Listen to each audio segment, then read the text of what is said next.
Selanjutnya, Mau'izah Hasanah yang akan disampaikan oleh Abuya Maulana Dr. Ar-Razi Hashim LCMA, dilanjutkan dengan pembacaan doa. Kepadanya waktu dan tempat kami haturkan. Tala'al badru alaina min saniyati wa sukru alaina ayama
Sallallahu Nabi Muhammad. Assalamualaikum warahmatullahi wabarakatuh. Alhamdulillahi rabbil alamin, hamdal hamidin, hamdal mustaghfirin, hamdal syakirin as-sabirin. Ashhadu an la ilaha illallah wa ashhadu anna Muhammadan abduhu wa rasuluh. Allahumma salli wa sallim wa barik ala Sayyidina Ahmad wa ala ali Muhammad wa ala al-mahdi khalifatika ya Allah ya Ahad. Amma ba'du, yang sangat saya cintai, hormati, sahabat saya Abuya Margutin Al-Mansuri, semoga Allah memberkahi setiap hembusan nafasnya. Amin ya rabbal alamin. Begitu juga kepada umara. Saya kaget juga ternyata ulil amrinya di sini seorang perempuan. Semoga bisa bekerja sama dengan para kiai. Amin ya rabbal alamin. Dan jajarannya Pak Camat, Pak Polisi, Pak Tentara. Saya nggak bisa nyebutin atu-atu Pak ya. Begitu juga kepada wakil-wakil kita di DPRD sana, semoga bisa menyuarakan suara bukan hanya partai tapi suara umat. Amin ya rabbal alamin. Dan yang paling spesial untuk Ananda yang sedang wisuda, baik wisuda setelah 6 tahun di sini, wisuda Quran, begitu juga wisuda Amsilati. Wisuda itu bukan segala-galanya, tapi kalau enggak wisuda, segalanya itu juga enggak didapat. Jadi memang harus dilalui. Alhamdulillah di tengah pandemi, tidak hanya pandemi di negeri kita, ini global. Kalau kiai biasanya enggak berani minta pandemi diangkat, Bu Bupati. Kenapa? Ini udah takdirnya. Salah satu adab menerima takdir ridho. Kalau sudah ridho ya sudah kita berdamai. Makanya saya yakin sebagian kita ini paling males pakai masker. Benar enggak? Tapi ya sudahlah, ikutin aja. Ikutin aja, kita berdamai dengan semua ini. Bapak Ibu yang makan Allah, khusus untuk para santri. Santri itu kan bahasa kita ya. Bahasa Arabnya kan disebut mustami' atau talib atau tilmiz. Nabi mengatakan nadarallahu imra'an sami'a maqalati. Jadi Nabi sudah menyebut santri itu dengan kata kerja yang aktif. Berlalu. Sungguh Kata Nabi, nadrallahu imra'an. Allah memberi nadrah, cahaya kebahagiaan kepada orang yang mendengarkan maqalati, kalam-kalamku. Lalu dia hayati, dia amalkan, faballaghaha kama sami'aha. Lalu dia sampaikan sebagaimana dia belajar.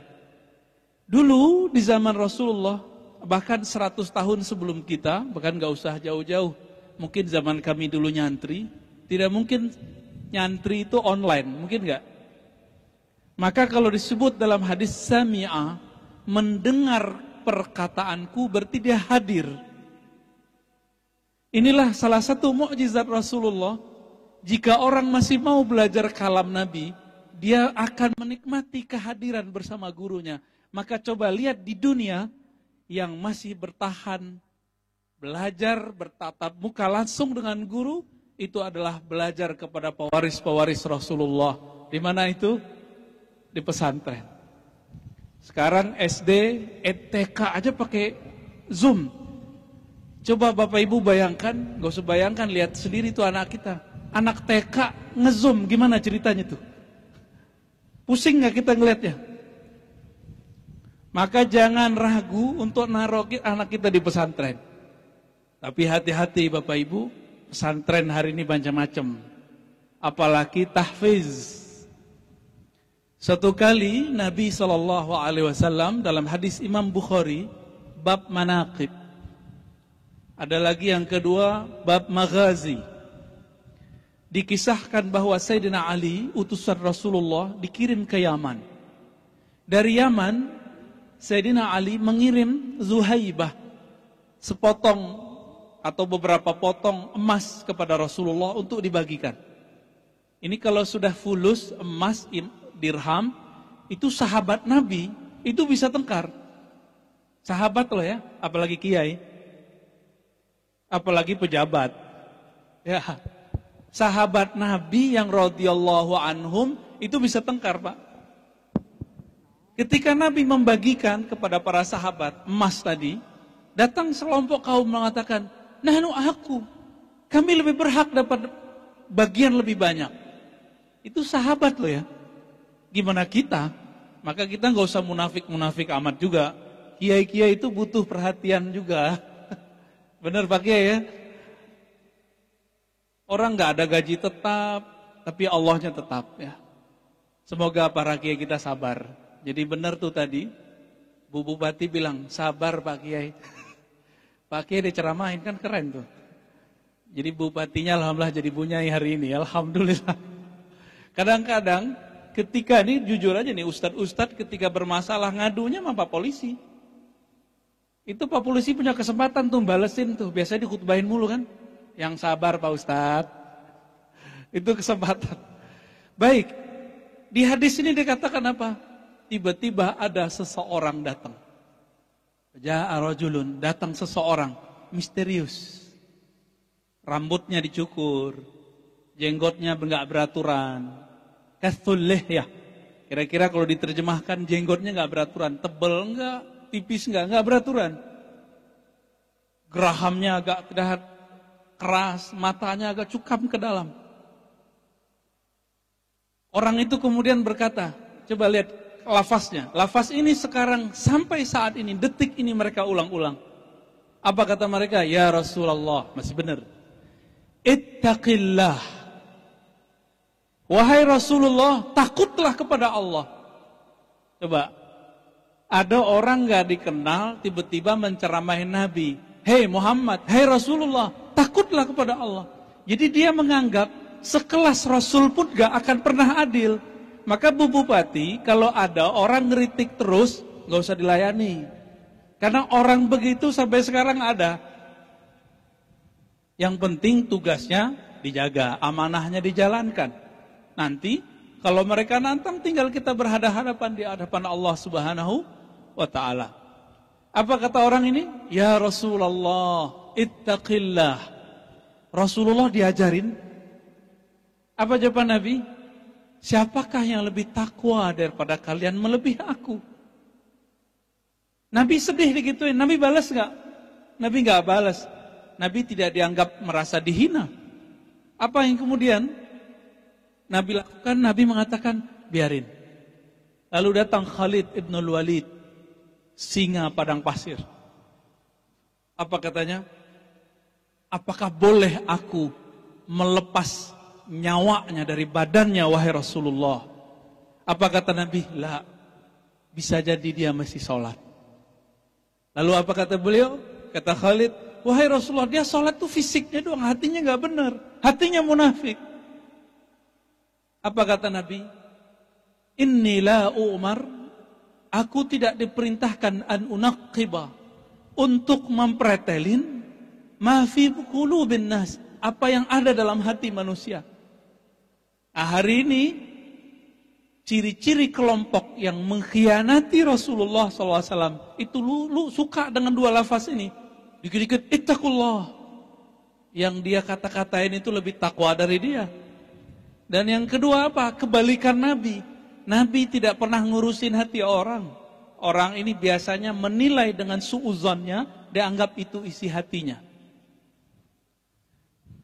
Satu kali ada seseorang ngata-ngatain saya. Apa kata dia? Dan ini bukan khawarij loh Pak Kiai, Pak Ustadz, Buya. Orang tarekat, orang surau. Apa kata dia? Hatimu busuk. Dia ngomong begitu. Kenapa? Setiap kali dia ngomong, dia ngata-ngatain itu si Anu mati kena COVID, dia munafik. Si Anu mati kena COVID, munafik. Saya kata, bro, itu orang meninggal ya meninggal aja, bukan karena dia munafik. COVID tuh ketika datang nggak nanya, ente munafik apa enggak? Nanya nggak COVID? Nggak nanya dia. Ketika saya katakan begitu, dia bilang hati ente kotor, hati ente busuk. Apa jawaban saya? Sederhana aja, saya candain. Hebat ente ya, kamu hebat ya. Bisa baca isi hati saya. Kasyaf sekali ente. Ya, tahu kasyaf nggak Bu Bupati? Kasyaf, apa arti kasyaf? Bisa buka isi hati orang. Kita candain dia. Dia nggak tahu bahwa kasyaf itu terbagi dua. Ada kasyaf ilahi, ada kasyaf syaitani. Kasyaf yang bersumber dari Allah, kasyaf yang sumber dari setan. Kasyaf itu terbuka alam gaib. Jika Allah izin. Ya? Jika Allah izin. Rasulullah diizinkan, tapi beliau tidak mau menggunakannya. Kenapa? Di dalam kasyaf itu orang biasanya disusupi apa yang disebut kasyaf syaitani. Kasyaf setan. Ciri-cirinya dua. Suka menceritakan keburukan orang, dan yang kedua merasa lebih mulia daripada orang. Itu ciri-ciri kalau kita berzikir, belajar ini, belajar itu, lalu terungkap isi hati orang. Itu dari syaitan. Syaitan itu jelas musuh kita. Fattakhizuhu aduwwa, maka jadikan dia sebagai musuh. Hati-hati Bapak Ibu. Ini apa kata Nabi? Sayakhruj, akan lahir, akan muncul min di'dihi hadzal rajul, dari kelompok orang ini, qaumun yatluna ayatillahi ratba, sekelompok orang yang membaca Al-Quran itu banyak sekali, ratab, itu banyak, rajin, indah. Membaca ayat Quran sekarang di mana? Di mall apa di pesantren tahfiz? Pesantren tahfiz, rumah tahfiz. Jadi nggak ujuk-ujuk nanti muncul tiba-tiba orang hafal Quran, nggak ada prosesnya. Maka Nabi ngabarin hati-hati jika buat rumah tahfiz. Maka mohon maaf para pejabat, jangan senang dulu kalau kita punya santri pinter hafal Quran. Itu baru sepertiga kecerdasan. Kecerdasan kedua itu analisa. Kecerdasan ketiga gabungan antara hafalan dan analisa. Jadi ibu-ibu, bapak, jangan senang dulu anak kita hafal juz amma, itu belum segala-galanya.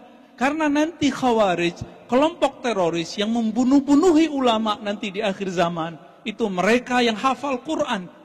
Yang membunuh Sayyidina Ali hafal Quran. Itu kata Nabi, la yujawiz hanajirahum. Tapi Quran yang dia baca tidak pernah tembus sampai ke tenggorokan, kerongkongan mereka. Gak pernah tembus, gak pernah menyentuh kalbunya. Maka ciri-cirinya mereka sibuk ngurusin orang, sibuk ngeritik orang, lupa dengan aib diri sendiri.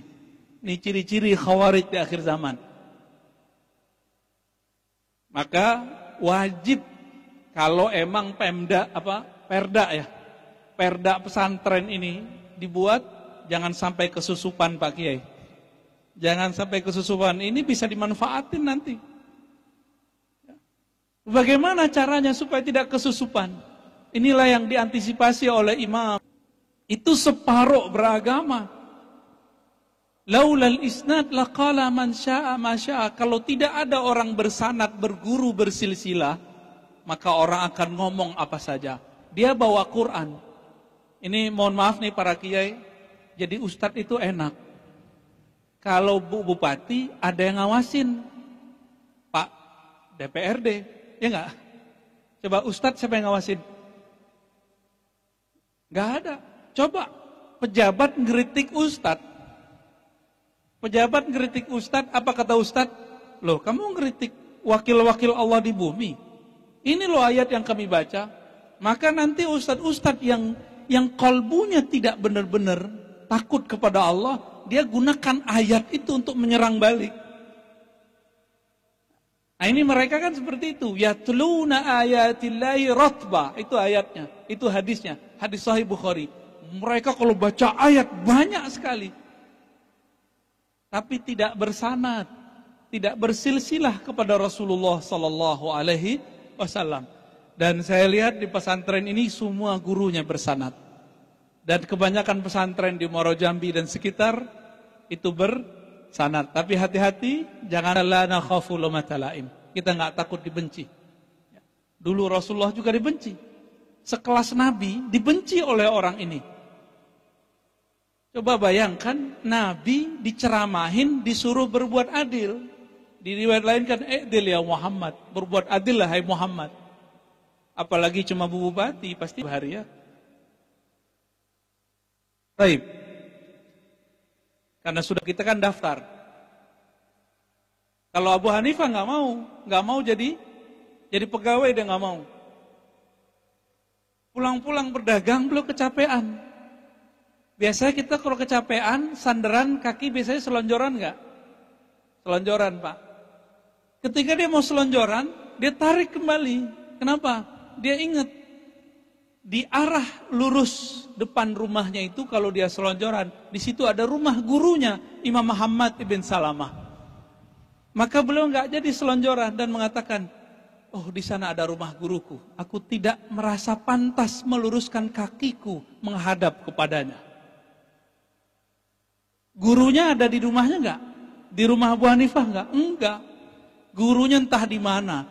Tapi si Imam Abu Hanifah ini menghormati gurunya meskipun jarak jauh. Ini santri-santri. Kenapa Imam Abu Hanifah wafat tahun 150 Hijriah, sekarang 1442 masih disebut namanya? Karena beliau hormat kepada gurunya.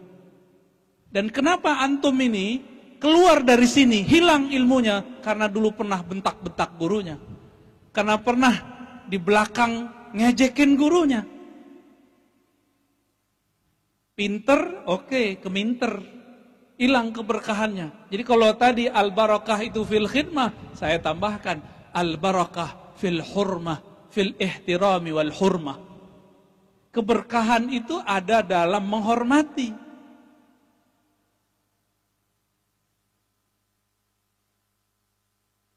Pasti punya masalah sama gurunya dulu ya. Jangankan santri-santri, kami juga dulu begitu kok. Tapi ketika kita ingat hari ini, saya nggak satu pun ingat yang guru saya ajarkan yang dulu saya durhaka kepadanya. Nggak, susah ingat. Tapi guru yang kita cinta, nggak perlu ngafal, langsung ingat. Begitu juga kepada orang tua, harus beradab kepada guru dari anaknya. Ini mohon maaf Bapak Ibu, ya orang tua santri, Bapak Ibu paling doain anak sehat, dapat rezeki, ya enggak? Dapat jodoh yang baik. Itu doa kurang keren itu. Coba kiai-kiai kita ini kalau doa tiap hari, bukan selamat cuma dapat rezeki, bukan sehat dari corona. Tapi doa mereka apa? Ya Allah, jadikan anak-anak kami ini mengenal Engkau dunia akhirat, selamat dunia akhirat. Enak gak tuh? Setiap hari mereka tuh gak bisa hidup tenang, mikirin santrinya gimana. Jadi jangan dikira jadi kiai itu duitnya banyak, akeh doang. Itu duit umat semua. Maka Bapak Ibu, lelah. Kami jadi guru tuh lelah. Karena setiap hari doain murid. Karena setiap hari itu genting. Merasa darurat, ya Allah ini gimana lagi, ini gimana lagi, ini gimana lagi. Ternyata Allah itu memberikan sir kepada para ulama, para kiai di situ. Terjawablah dalam surat Az-Zumar, amma yujibul mutarra idza da'a. Ya. Apakah siapa lagi kira-kira begitu yang akan langsung menjawab doa orang-orang yang merasa dia terdesak? Karena kiai setiap hari terdesak, masalah mau bangun, masalah air, masalah sumur, masalah santri, macam-macam. Maka doa kiai ini sekali dia berkalam Allah langsung ijabah. Maka hati-hati santri-santri, kiai-kiai itu kalau bahasa kampung saya lidahnya masin. Sama nggak di sini orang Jambi? Lidahnya masin, Pak. Kalamnya mujarab. Kalamnya itu pasti tembus karena Allah melihat kolbunya. Innallaha yanzuru ila qulubikum. Allah itu mandang ke kolbu. Dan kolbu yang setiap saat berharap bergantung kepada Allah, itu orang yang setiap hari punya masalah.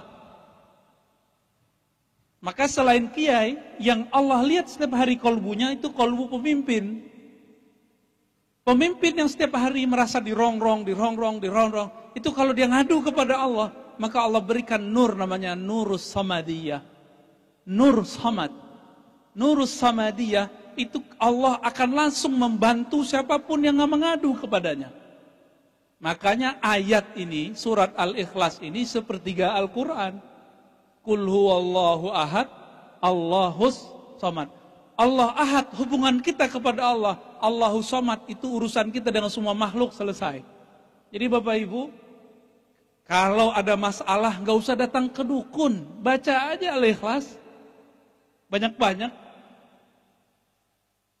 Kalau orang baca Al-Ikhlas, Allah cinta. Kalau kita sudah dicintai Allah, hak kita, hak Allah. Hajat kita, Allah yang akan mengurusnya. Allah sih gak butuh hajat. Itulah yang dikatakan dalam hadis Imam Bukhari, bahwa ada seseorang setiap kali sholat baca Al-Ikhlas. Dilaporkan ke Nabi, Nabi tanyakan, coba kasih tahu orang itu, kenapa engkau baca Al-Ikhlas? Dijawab oleh orang ini, wahai Rasulullah, aku suka ayat ini karena di dalamnya ada sifat-sifat Allah. Ada nama-nama Allah. Jadi Allah itu suka diomongin. Maka Bapak Ibu, yang suka diomongin kebaikannya, itu Allah. Jadi kalau kita suka diomongin kebaikan-kebaikan kita, kita sudah mencuri dan mengambil haknya Allah. Maka kalau dipuji, jawabnya apa? Pujian itu milik Allah. Dulu iblis itu akan selalu jadi malaikat. Dipecat dari derajat malaikatnya. Karena ketika dia puji, dia lupa mengembalikan kepada Allah Subhanahu wa ta'ala. Jadi nanti kalau dipuji, Bapak Ibu katakan, inilah haula wala quwata illa billah. Ini bantuan dari Allah, kamu sedang memuji Allah. Maka Nabi mengatakan kepada orang ini, akhbirhu, kabarkan kepada orang yang suka baca kulhu, fa innallaha yuhibbuh, Allah jatuh cinta kepadanya. Kalau kita sudah cinta sama pasangan, apapun yang dia mau kita kasih. Allah lebih cinta kepada hambanya daripada pasangan kepada pasangannya, ibu kepada anaknya.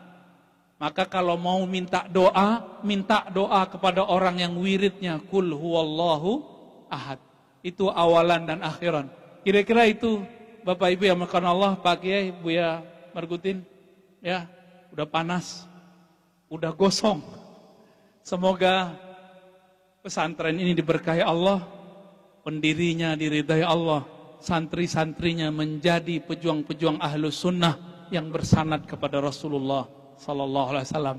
Para pemimpinnya dibimbing untuk selalu menjalankan amanahnya. Amin ya Rabbal Alamin. Wa sallallahu ala nabiyina Muhammad. Wa nas'alullah, kita minta doa. Wa nas'alullah bisirril Fatihah wa bihaqqil Fatihah. Semoga dengan berkah Fatihah Allah bukakan semua pintu hati kita, pintu pikiran kita, pintu rezeki, pintu kebaikan. Meskipun corona tidak Allah angkat langsung, semoga Allah mencarikan jalan kita menghadapinya. Radina billahi rabba wa bil Islam bidina وبسيدنا محمد النبي ورسوله. الفاتحة. أعوذ بالله من الرجيم. بسم الله الرحمن الرحيم. إياك نعبد وإياك نستعين غير المغضوب عليهم. بسم الله الرحمن الرحيم. الحمد لله والصلاة والسلام على رسول الله. أما بعد. اللهم يا رحمن يا رحيم صل على سيدنا أحمد، صل على سيدنا محمد، صل على سيدنا الفاتح، صل على سيدنا الخاتم، صل على سيد الأولين، صل وسلم على سيد الآخرين. Ya Allah, sampaikan salam kami, salam rindu kami kepada Nabi Muhammad sallallahu alaihi wasallam. Allahumma salli wa sallim wa barik ala sayyidina Muhammadin al-Fatih lima ughliq wal khatim lima sabaq nasir al-haqqi bil haqqi wal hadi ila siratal mustaqim wa ala alihi haqqa qadrihi wa miqdarihi al-azim. Allahumma abligh salamana wa salatana ala sayyidina Muhammad sallallahu alaihi wasallam. Ya Allah, sampaikan salam maaf kami kepada baginda Nabi Muhammad sallallahu alaihi wasallam.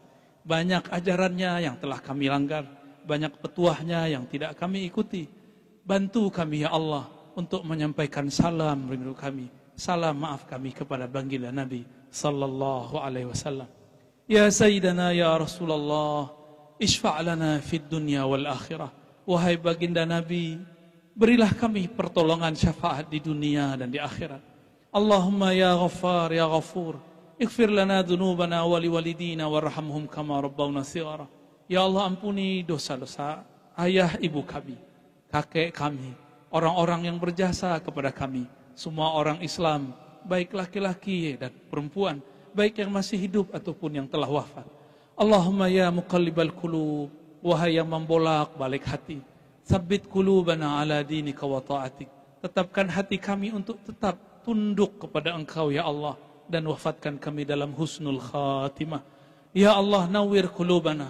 Ya Allah, wahai yang pemilik nur, wahai semua nur bersumber kepada Engkau, maka berilah cahaya nur itu ke dalam kalbu kami. Terangi pikiran kami, terangi pikiran anak kami, santri kami, terangi hati para pemimpin kami, guru-guru kami, ulama-ulama kami. Allahumma ya Rahman ya Rahim, Allahumma wafiqna wa ahlana wa zurriyatina li ta'atik. Allahumma adfa'anna kulla syarrin. Ya Allah, tolaklah daripada kami, jauhkanlah daripada kami semua mara bahaya yang kami tahu, yang kami tidak tahu. Wa nas'alukal khaira kullahu mimma alimna wa mimma la na'lam.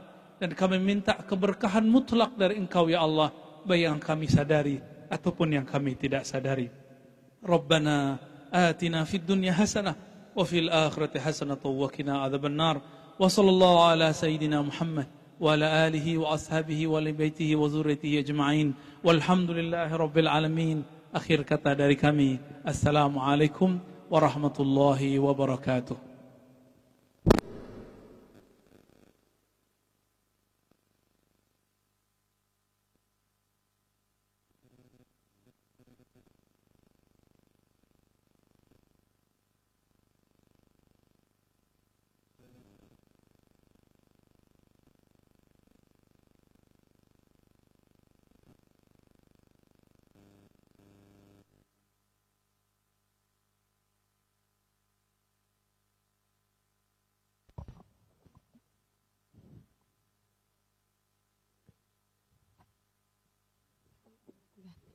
الاختتام.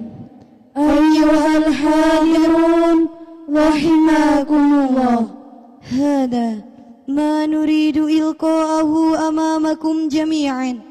وإذا وجدتم منا الزلات والخطيئات فالعفو من سويداء قلوبكم مرجو. فنختتم لقاءنا بقراءة الحمد لله. شكرا كثيرا على حسن اهتمامكم. We as master of ceremony, we beg your pardon if we found main mistakes on our conveying. Hadirin yang berbahagia, demikianlah rentetan acara kita pada siang hari ini. Kami selaku pembawa acara mohon maaf atas kesalahan dan kehilafan. Terima kasih atas segala perhatian. Marilah kita tutup acara kita pada siang hari ini.